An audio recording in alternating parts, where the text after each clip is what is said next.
Expuse el secreto de mi esposa infiel en una reunión familiar. ¿No quieres vino? ¿O es por los antibióticos para la gonorrea que cogiste en tu crucero? Entonces, mi hija soltó una bomba que nunca vi venir. Lo que sucedió después me convirtió de un marido confiado en un hombre que aprendió que, a veces, la venganza más cruel es simplemente decir la verdad. Me llamo Carlos Roca. Tengo 43 años y hasta hace 3 meses pensaba que lo tenía todo resuelto. 20 años de matrimonio con Beatriz, una hija preciosa llamada Marina, que acababa de cumplir 16 años, y un negocio que mi padre fundó y que yo convertí en una operación multimillonaria. El grupo automotriz Roca no era solo nuestro sustento, era nuestro legado, nuestra reputación, todo por lo que habíamos trabajado durante 2 generaciones. La primera señal de alerta debería haber sido cuando Beatriz regresó de la boda de su hermana en Marbella, actuando de manera diferente. Siempre había sido cariñosa, siempre me saludaba con un beso cuando llegaba a casa del concesionario, pero de repente se volvió distante, distraída, siempre pegada a su móvil. Cuando intentaba tocarla, se apartaba con alguna excusa sobre estar cansada o estresada por las solicitudes universitarias de Marina.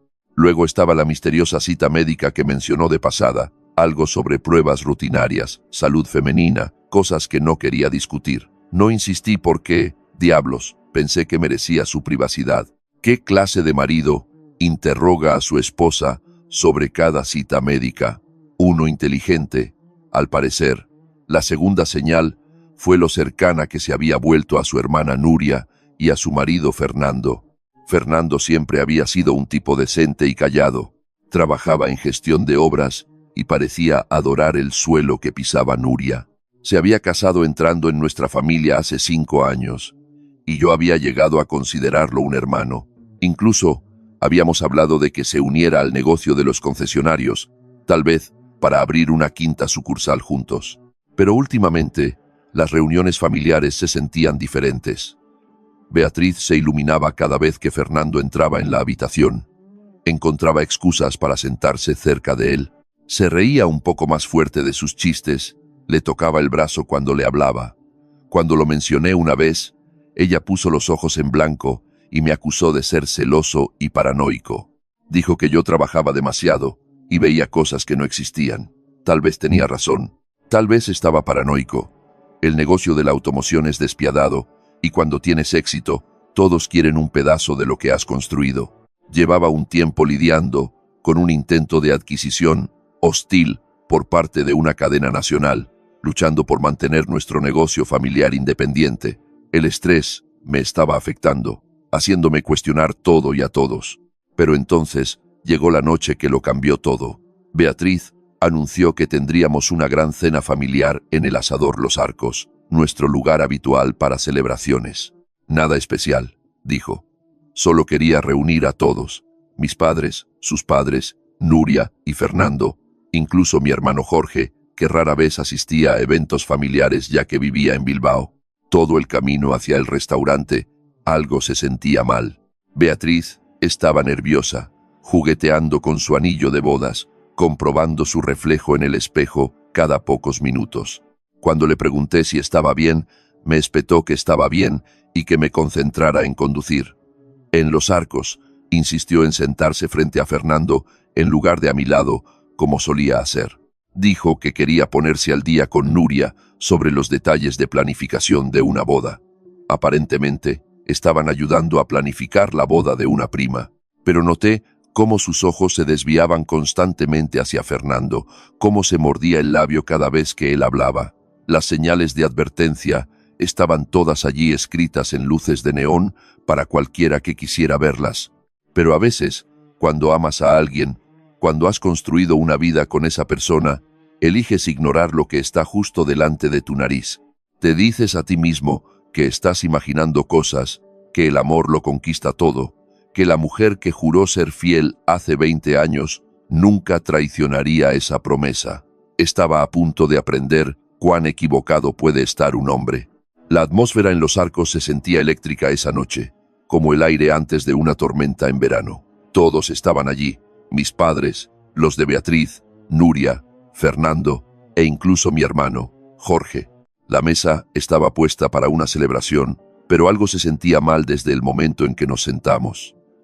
Beatriz seguía jugueteando con su servilleta, apenas tocando su comida. Cuando el camarero pasó ofreciendo vino, ella rápidamente puso su mano sobre su copa. ¿No quieres vino esta noche, cariño?, pregunté, tratando de mantener mi tono casual. Beatriz forzó una sonrisa. Simplemente no estoy de humor. Fue entonces cuando me di cuenta. Mi esposa nunca rechazaba el vino en las cenas familiares. Nunca. Siempre pedía el tinto de la casa, un Ribera del Duero. Siempre hacía un brindis por la familia, pero esta noche era diferente. Y de repente, todas esas citas médicas cobraron sentido. Sentí que mi pecho se apretaba a medida que las piezas encajaban. La distancia, el secreto, las misteriosas visitas médicas. Mi mente corrió a través de las posibilidades hasta que aterrizó en la explicación más obvia. O tal vez lo dije lo suficientemente alto para que toda la mesa lo oyera. ¿Es porque estás tomando antibióticos para la gonorrea que cogiste en tu crucero? La mesa se quedó en silencio. Los tenedores dejaron de moverse. Las conversaciones murieron a mitad de frase. Mi madre jadeó, casi dejando caer su vaso de agua.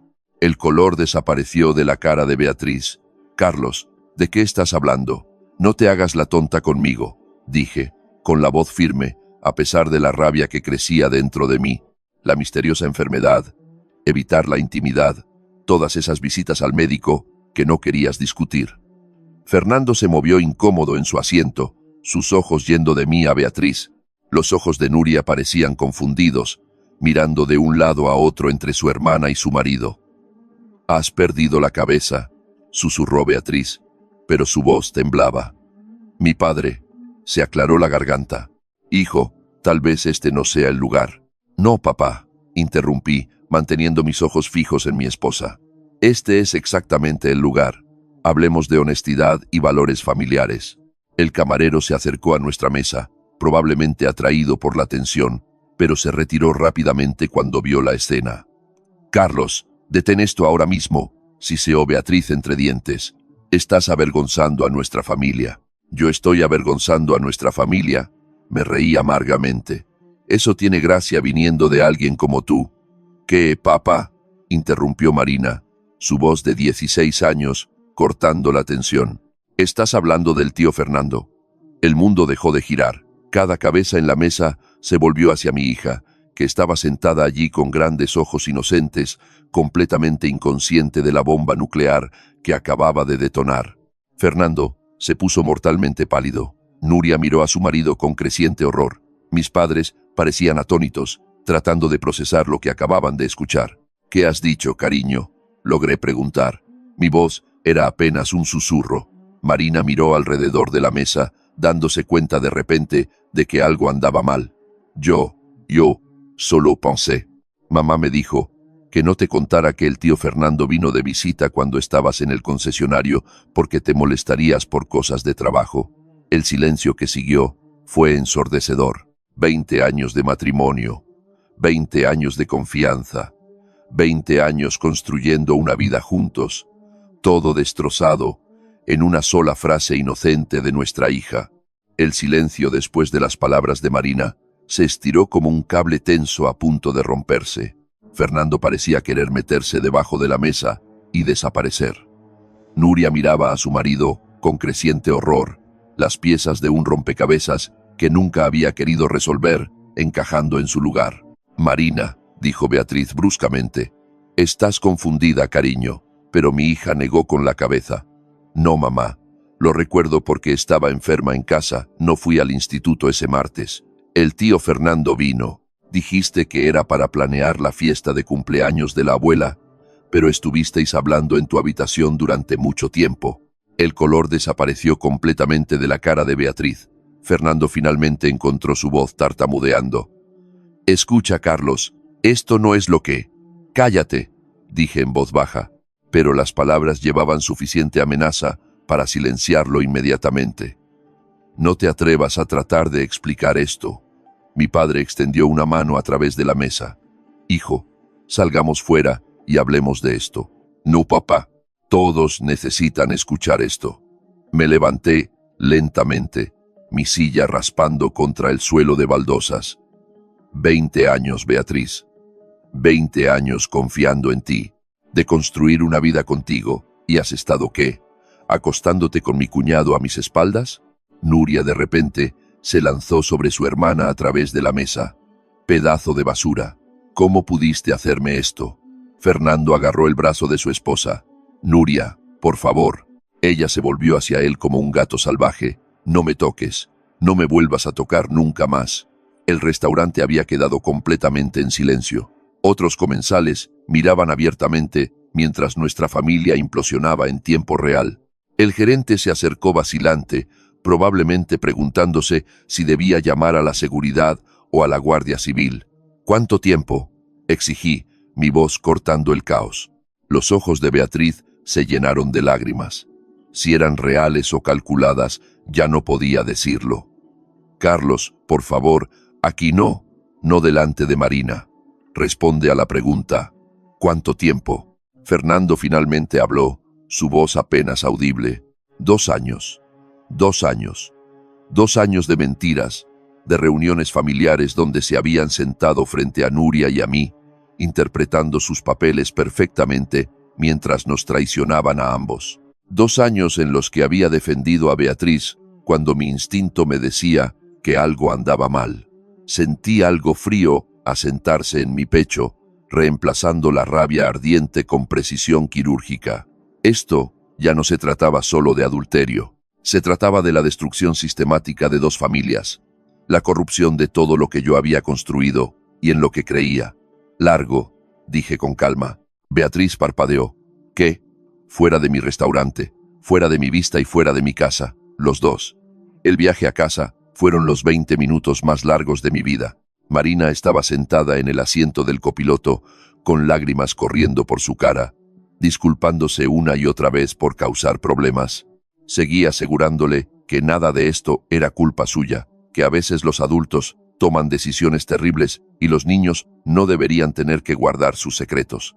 Detrás de nosotros, Beatriz nos seguía en su BMW, probablemente planeando su próximo movimiento, maquinando cómo darle la vuelta a este desastre a su favor. Pero yo ya estaba 3 pasos por delante. Mi mente estaba trabajando a través de las implicaciones con el mismo pensamiento estratégico que había convertido al grupo automotriz Roca en una potencia regional. 2 años significaban que esto no era un lapso momentáneo, era una traición calculada y deliberada. Cada barbacoa familiar, cada cena de Navidad, cada vez que había invitado a Fernando a hablar de negocios, me habían estado tomando por tonto. En casa, envié a Marina a su habitación y le dije que hiciera una maleta. Te quedarás con tus abuelos esta noche, le expliqué. Papá tiene algunas cosas que arreglar con mamá. Mi hija de 16 años no era tonta.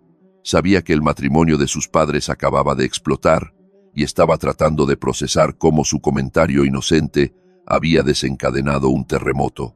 ¿Tú y mamá os vais a divorciar?, preguntó en voz baja. La pregunta me golpeó más fuerte de lo que esperaba. Aún no lo sé, cariño. Pero pase lo que pase, no cambiará cuánto te quiero.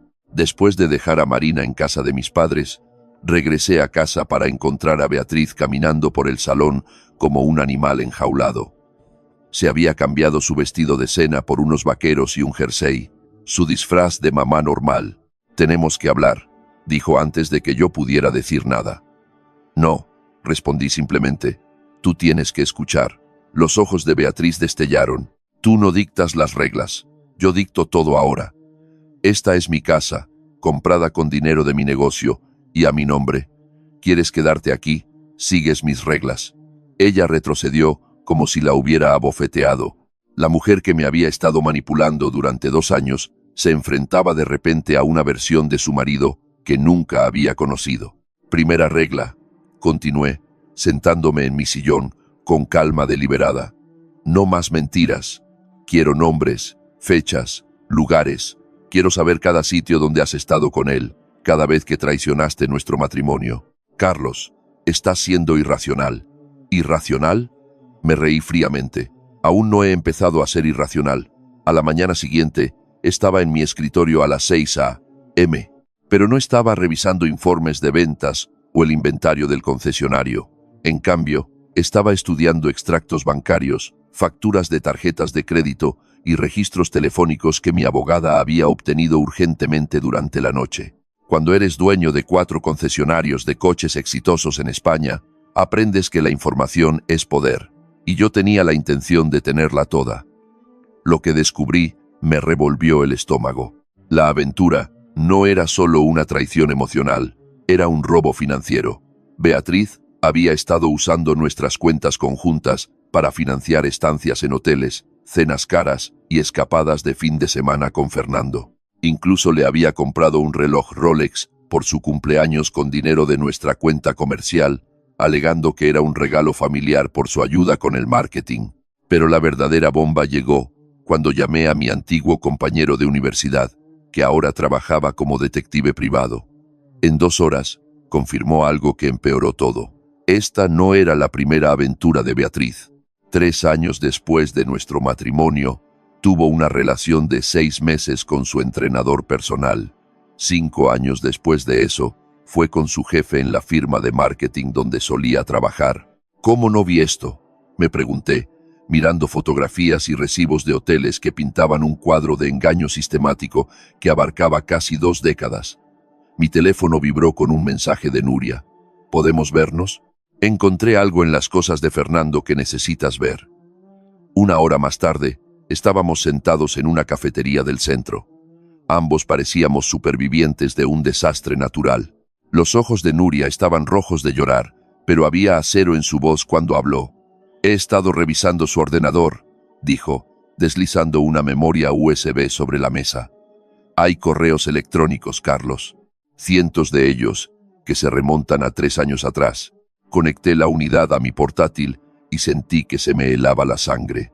Los correos electrónicos no eran solo correspondencia romántica, eran planes detallados, planes para desviar lentamente dinero de ambas familias, planes para que Beatriz me presionara, para hacer socio a Fernando en el negocio del concesionario, planes para finalmente huir juntos con lo que pudieran liquidar.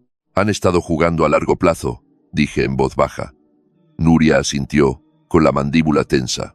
Pero esto es lo que realmente me enferma. Mira este correo del mes pasado.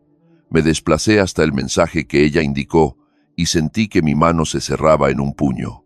Beatriz le había escrito a Fernando sobre lo aburrido y predecible que me había vuelto, sobre cómo ella merecía algo mejor que estar atrapada en la mediocridad suburbana con un hombre al que solo le importaban las ventas de coches.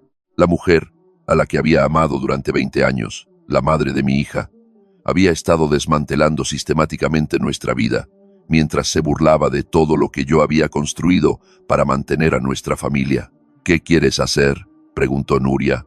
Cerré el portátil y miré a mi cuñada, ahora mi socia, en la búsqueda de justicia. Quiero destruirlos a ambos, legalmente, financieramente y socialmente. Quieren jugar con nuestras vidas. Vamos a enseñarles lo que son las consecuencias reales. Para el mediodía, tenía 3 abogados, un contable forense y una firma de relaciones públicas, trabajando para mí. La ventaja de dirigir negocios exitosos es que desarrollas relaciones con los mejores profesionales en cada campo. Cuando necesitas librar una guerra, llamas a la caballería. Mi abogada de divorcios era despiadada y brillante. Ya había presentado documentos para congelar todas las cuentas conjuntas, impedir que Beatriz accediera a su caja de seguridad y estableció acuerdos de custodia temporal que me favorecían enormemente. Pero el verdadero golpe de genio fue su recomendación de eliminar inmediatamente a Beatriz de todas las cuentas comerciales y pólizas de seguro. Ella aún no lo sabe, explicó la abogada, pero a partir de esta mañana no tiene acceso a tarjetas de crédito, ni seguro médico privado, ni derecho legal a los activos del negocio. La separación de bienes que firmaron hace 20 años es inquebrantable. El contable forense había encontrado algo aún más dañino. Usar fondos comerciales para asuntos personales no era solo adulterio, era malversación. Cada habitación de hotel, cada cena cara, cada regalo comprado con dinero de la empresa podía ser procesado como robo. Pero yo no solo estaba jugando a la defensiva, Iba a pasar a la ofensiva de maneras que les golpearían a ambos donde más les dolía.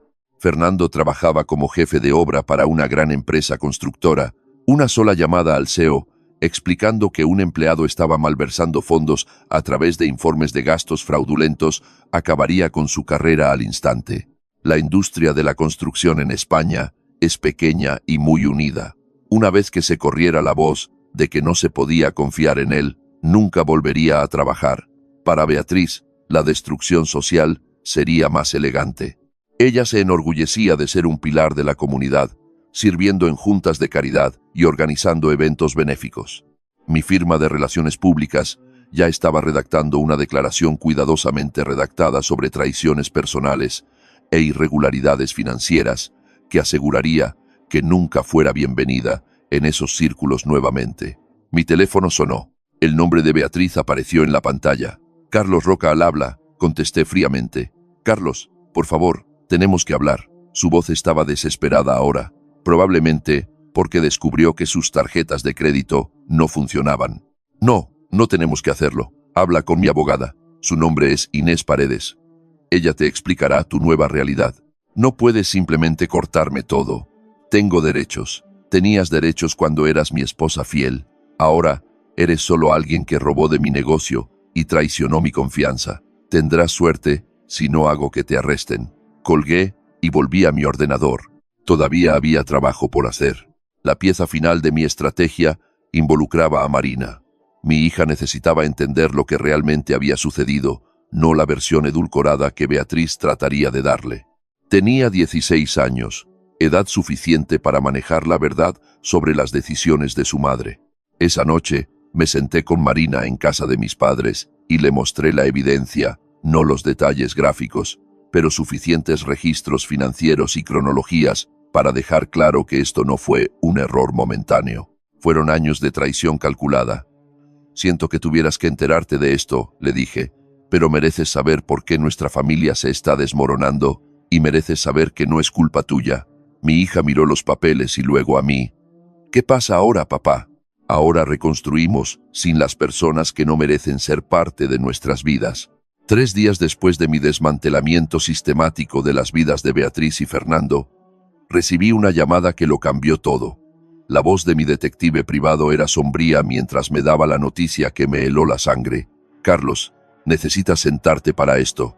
He estado investigando más a fondo los antecedentes de Fernando y hay algo que necesitas saber sobre tu hija». Mi corazón se detuvo. «¿Qué pasa con Marina? La línea de tiempo no cuadra. He obtenido los registros médicos legalmente a través de los canales adecuados.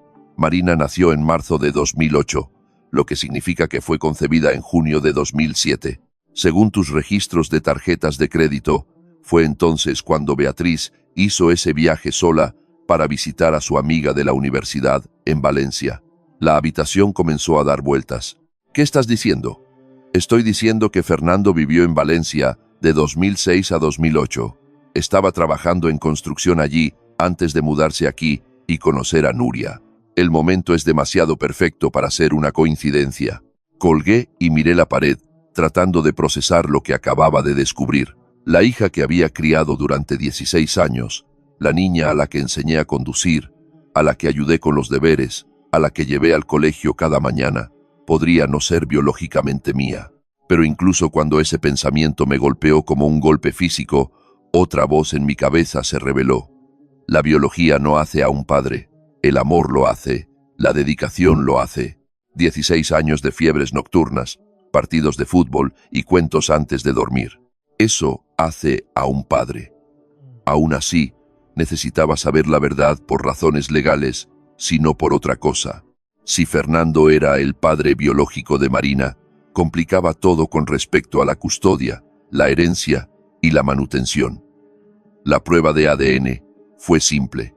Un hisopo en la mejilla de Marina durante lo que ella pensó que era una visita rutinaria al médico. Otra muestra de Fernando, obtenida de una taza de café que mi investigador recuperó de su lugar de trabajo. La espera fue una tortura. Mientras tanto, Beatriz había estado tratando de contactarme constantemente. Mensajes de voz desesperados sobre la necesidad de explicar todo y arreglar las cosas por el bien de Marina. Incluso había aparecido en el concesionario, causando una escena que requirió que seguridad la escoltara fuera.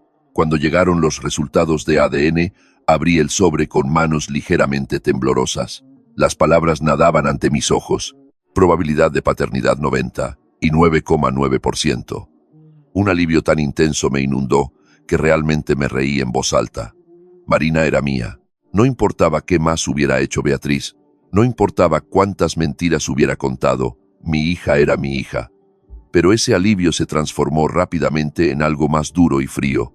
Beatriz me había dejado creer durante 16 años que existía incluso una posibilidad de duda.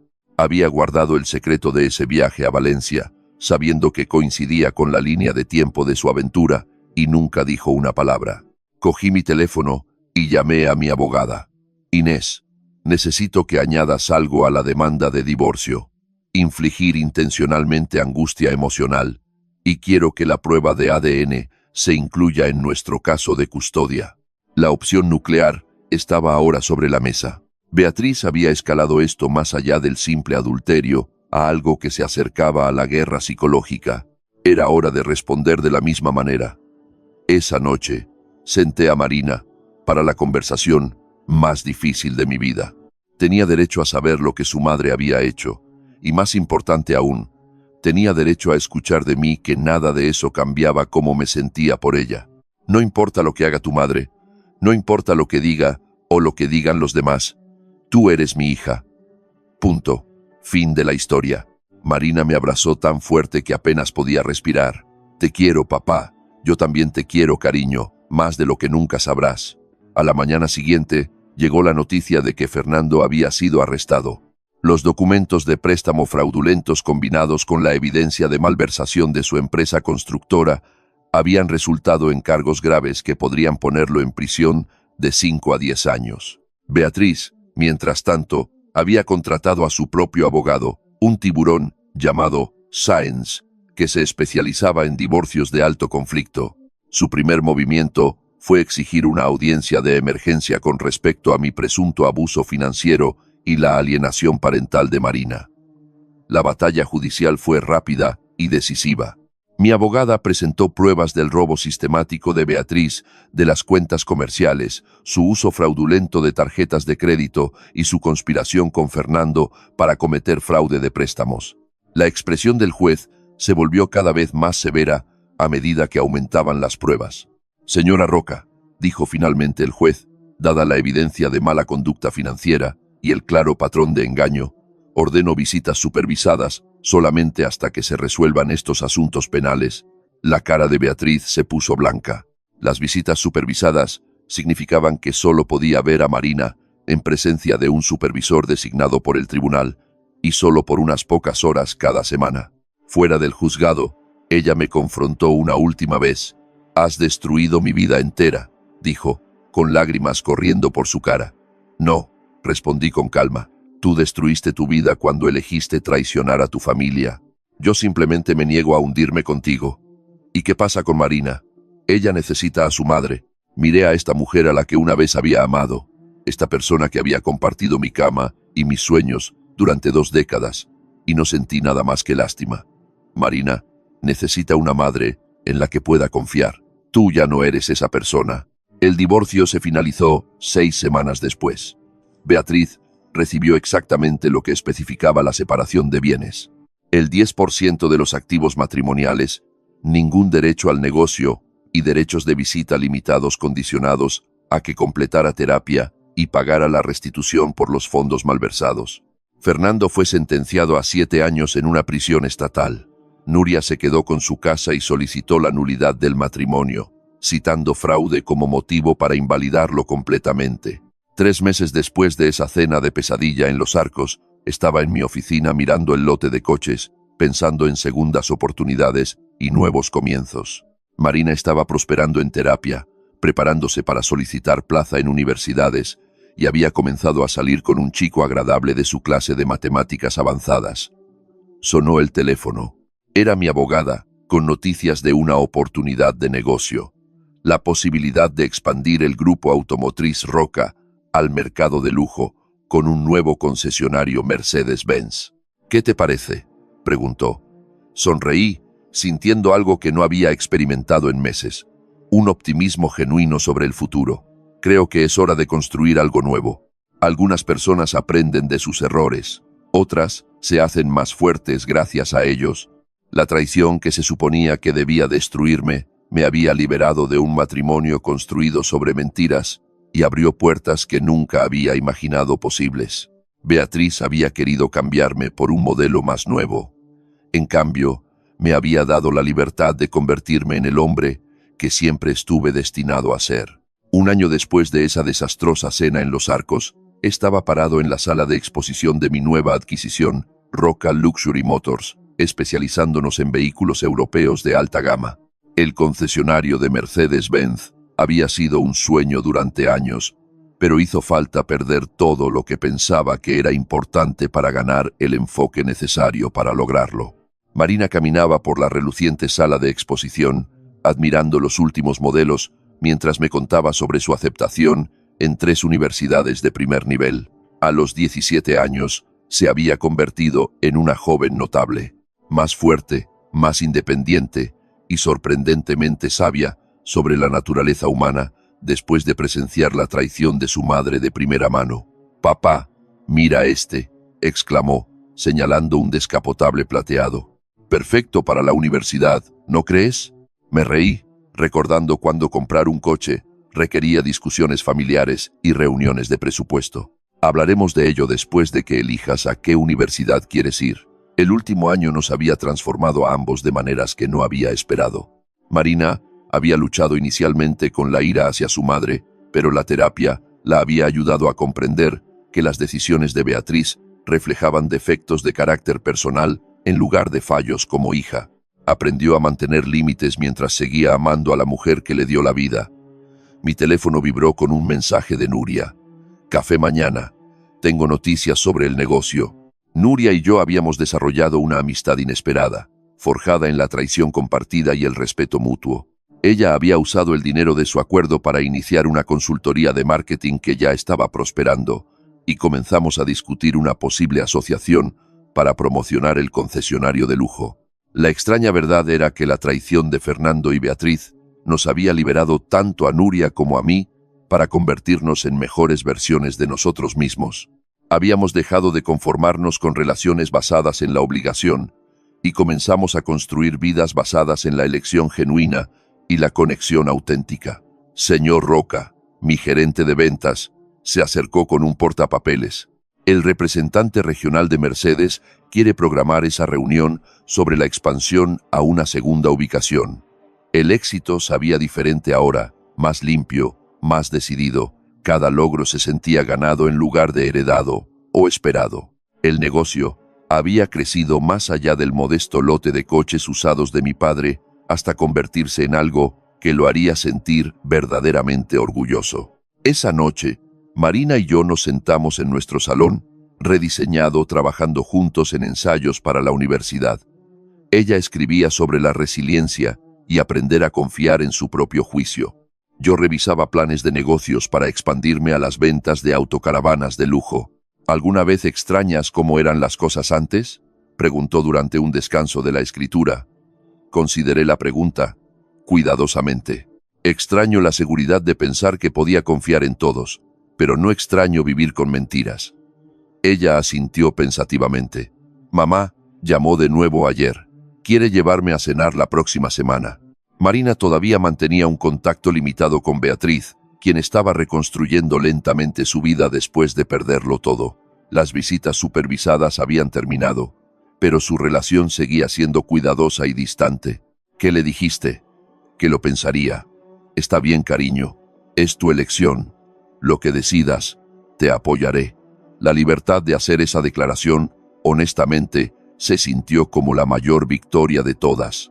Habían pasado 2 años desde la noche que lo cambió todo. Estaba de pie en la terraza de mi nueva casa en el lago, viendo a Marina y a su novio Mario practicar esquí acuático mientras Nuria asaba hamburguesas para una celebración. La vida se había asentado en patrones que nunca había imaginado posibles.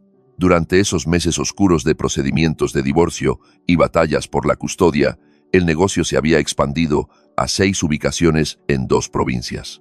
Marina había elegido la Universidad Politécnica para estudiar ingeniería y mantenía una relación cordial pero distante con su madre. Lo más sorprendente, Nuria y yo habíamos descubierto que una amistad forjada en la traición podía evolucionar hacia algo más profundo y genuino. «¡Las hamburguesas están listas!», gritó Nuria, su voz cruzando el agua hasta donde yo estaba, contemplando cuán dramáticamente puede cambiar la vida cuando dejas de aceptar menos de lo que mereces. No estábamos casados. Ambos seguíamos desconfiando de los enredos legales después de nuestras experiencias anteriores, pero habíamos construido algo honesto y directo, basado en valores compartidos en lugar de ilusiones románticas o conveniencia financiera. Marina saltó del muelle, empapada y sonriendo. «Papá, Mario quiere saber si le enseñarás a conducir el barco mañana». «Claro, siempre y cuando prometa no chocarlo contra el muelle, como alguien que conozco hizo el mes pasado». Ella se rió y agarró una toalla, luciendo en todo momento como la joven segura de sí misma en la que se había convertido. El trauma de descubrir la traición de su madre la había moldeado, pero no la había roto. En cambio, le había enseñado a valorar la autenticidad sobre las apariencias y la sustancia sobre el encanto. «¿Alguna noticia de tu madre últimamente?», pregunté casualmente. «Me envió un mensaje la semana pasada. Está comprometida con un tipo que conoció en el trabajo. Al parecer, es el gerente de la tienda minorista donde trabaja». Beatriz había reconstruido su vida a una escala más pequeña. Un apartamento modesto, un trabajo en ventas al por menor, una relación con alguien que coincidía con su estatus disminuido. La mujer que una vez organizó galas benéficas, ahora estaba planeando una boda que probablemente costaría menos que su antiguo presupuesto mensual de peluquería. «¿Cómo te sientes al respecto?», pregunté. Marina se encogió de hombros. «Me alegro de que haya encontrado a alguien. Espero que haya aprendido algo de todo lo que pasó». La madurez en su respuesta me recordó que los hijos a menudo son más resistentes de lo que sus padres creen. Ella procesó la traición de su madre, aprendió de ella y siguió adelante sin albergar una ira destructiva o expectativas poco realistas. Mientras el sol se ponía sobre el lago, proyectando una luz dorada sobre el agua, reflexioné sobre el viaje que nos había traído hasta aquí. Fernando estaba terminando su sentencia de prisión y tendría la libertad condicional el próximo año. Beatriz estaba construyendo una nueva vida con recursos limitados, pero aparentemente con un compromiso genuino de cambio. Y yo estaba de pie en mi propia propiedad, rodeado de personas que habían elegido ser parte de mi vida, en lugar de personas que se sentían obligadas a tolerarme. «Papá», dijo Marina, interrumpiendo mis pensamientos. «Nuria quiere saber si estás listo para comer o si vas a quedarte ahí parado luciendo filosófico toda la noche». Me reí y caminé hacia la mesa, donde se construyen las relaciones reales. Una conversación honesta, una comida compartida, un momento genuino a la vez. La traición que se suponía que destruiría a mi familia nos había enseñado, en cambio, lo que realmente significa la familia. A veces, lo peor que te sucede crea el espacio para que ocurra lo mejor que estaba esperando suceder.